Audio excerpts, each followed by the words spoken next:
Voici le 9h15 avec Christian Page. Salut, Christian. Salut, Gino. D'entrée de jeu, je te dirais ceci, le sujet de ce matin Inquiétant. m'inquiète un peu. On parle de combustion humaine spontanée. Spontané. Donc, on avertit tout de suite les téléspectateurs. Il y a certaines images qui pourraient choquer des gens. OK. Donc, tu as tout à fait raison. C'est un phénomène excessivement controversé qu'on retrouve dans l'univers du paranormal, la combustion humaine spontanée. On va se remettre, si tu veux bien, immédiatement dans le contexte.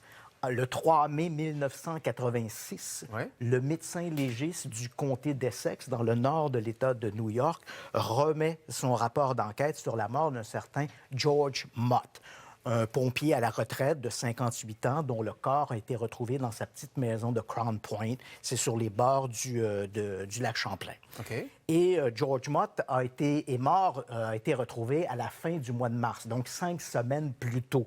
Et ses restes reposait au milieu de son lit, entièrement carbonisé. Donc, la façon dont ça se passe, c'est le fils de George Mott, qui, inquiet de ne pas avoir des nouvelles de son père depuis 2 jours, Kendall Mott, se rend sur place, entre dans la maison. Il est surpris de voir que partout dans la maison, on a des photos là, tout à fait exclusives, partout à l'intérieur de la maison, il y a du noircissement dû à de la suie et un dépôt noir un peu visqueux.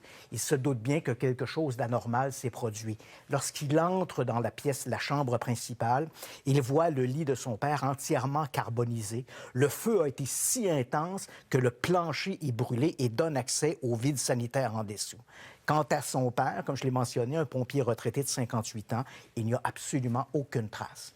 Craignant qu'il s'agisse d'une activité criminelle, Kendall Mott contacte les services d'urgence, le 911 aux États-Unis, et les services d'urgence arrivent sur place. Et ce sont eux, en inspectant les lieux, en regardant plus près le lit de George Mott qu'on vient de voir, voient des restes humains dans les cendres, dans les débris du lit.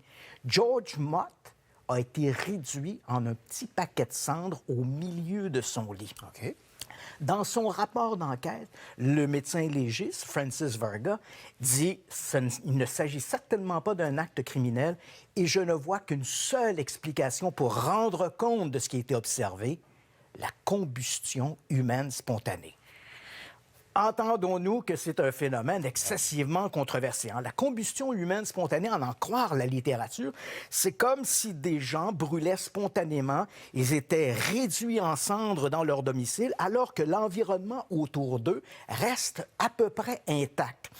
Je te rappelle, Gino, que pour réduire un corps en cendres, il faut une température à peu près de 1800 à 2000 degrés et ça doit perdurer pendant 2 à 3 heures, comme on le fait, par exemple, dans des crématoriums. C'est très difficile de réduire un corps en cendres par le feu. Là, la maison n'est pas entièrement brûlée, faut pas Elle n'est pas l'oublier, entièrement là. brûlée. Il n'y a que l'endroit où la victime a été brûlée. On va mettre tout de suite de côté un argumentaire où on dit, ben voilà, le feu naît de l'intérieur. On retrouve ça dans la littérature sur le paranormal. C'est entièrement faux. La source entre guillemets, d'allumage, elle est toujours bien connue. Il s'agit de une flamme vive d'une bougie, par exemple, une cuisinière, une cigarette qui va mettre le feu aux vêtements. C'est ensuite qu'il se produit un effet domino où l'individu était devenu comme inflammable. OK. En 1951, le FBI a été amené à enquêter sur une histoire de combustion humaine spontanée. Il s'agissait du cas d'une certaine Mary Razor, une dame de 67 ans, retrouvée dans son appartement de Saint Petersburg, en Floride, dans des conditions à peu près analogues à George Mott. Donc, la police étant incapable de faire la lumière sur cette histoire, ont demandé au FBI d'enquêter. Le FBI, dans son rapport, dont j'ai obtenu copie... C'est ce qu'on voit à l'écran présentement. On a obtenu une copie du FBI. Le rapport d'autopsie. Eux, le FBI, proposent comme explication un phénomène qu'on appelle l'effet bougie. Selon leurs techniciens, Madame Razor, une grande fumeuse, aurait eu un malaise ou se serait endormie avec une cigarette à la main. La cigarette aurait mis le feu à ses vêtements qui, agissant comme la mèche d'une bougie, aurait alimenté le feu et, par ses graisses corporelles qui fondaient, le feu aurait été maintenu au même endroit. Comme l'environnement était pauvre en oxygène, tout ça a empêché le feu de s'étendre dans la pièce. Évidemment, on appelle ça l'effet bougie ou l'effet mèche. A priori, l'explication semble vraisemblable. Mais dans la réalité, il y a un gros problème. Lorsqu'un incendie se déclare de cette manière-là, Les flammes vont brûler des objets, vont faire fondre des objets, et l'air se remplit de gaz inflammables. Quand on atteint à peu près la température de 800 degrés, il va se produire un phénomène que les pompiers appellent l'embrasement généralisé. L'air prend en feu. Le backdraft. Oui, et tout ce qui peut brûler dans l'appartement va brûler. Or, ce n'est pas le cas ici. Il ne faut pas s'étonner d'ailleurs que toutes les démonstrations sceptiques pour nous prouver l'effet bougie, on prend un porc, on l'enveloppe de vêtements, on le place dans un container en métal, comme ceux qu'on utilise dans les transports ferroviaires ou maritimes, et l'on met le feu. Ça fonctionne. Mais dans la réalité, personne ne vit dans un container en métal. Tu comprends? La réalité, elle est différente. Pour mon enquête sur les phénomènes de combustion humaine spontanée, je me suis rendu au bureau du shérif du comté de l'Essex, du comté de l'Essex County, où le chef du responsable du service 911, M. David J. Quish, a accepté de me montrer le dossier de George Mott, dossier confidentiel, dont on voit les photographies.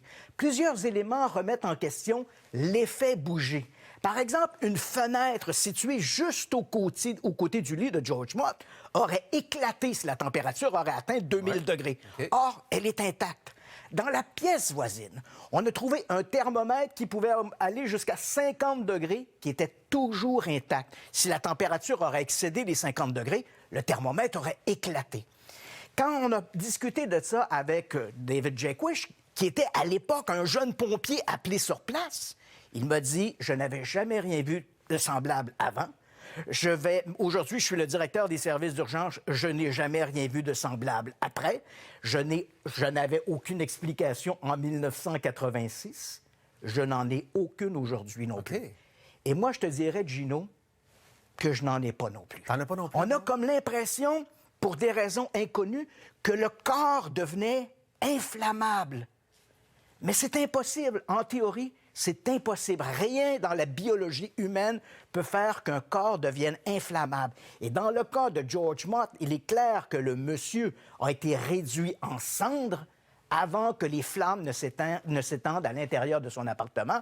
Et il est clair également que les objets avaient souffert de la chaleur. On a vu le téléviseur placé sur une petite colonne qui l'a fondu. Tu t'imagines? Du plastique qui fond les gaz inflammables qui se répandent dans l'air. Rien de tout ça ne s'est enflammé. Je n'ai aucune explication. Est-ce que tu sais s'il y a d'autres cas semblables ailleurs là, dans le monde? Oui, un cas tout récemment, d'ailleurs, fin des années 2000, je crois que c'était 2018-2019, en Irlande, M. Dougherty, qui a été retrouvé dans son appartement, complètement carbonisé. Et là aussi, le médecin légiste le conclut, même si ça semble invraisemblable, oui, vraiment? il conclut un phénomène de combustion humaine spontanée. OK. C'est très controversé. Et encore une fois, il faut bien préciser que les flammes n'apparaissent pas de l'intérieur. Elles sont toujours alimentées par l'extérieur. C'est toujours de l'extérieur vers l'intérieur. Mais comment expliquer qu'un corps puisse être réduit en cendres alors que l'environnement ne souffre pas des flammes? Ça, c'est très mystérieux. T'en as-tu bien des histoires comme ça encore, toi? Ah, pour des années. À ce point-là? Ah oui, absolument. Je ne peux pas t'imaginer, Gino, tout le matériel que je possède. Je lance un appel, là. Ce serait peut-être temps que j'ai une émission de télé pour vous raconter tout ça. Ben, écoute, Mais là, pour c'est extraordinaire. l'instant, on boit tes paroles ici. Oui, Salut, bonjour. merci beaucoup. Christian, salut, merci. Ça le fait.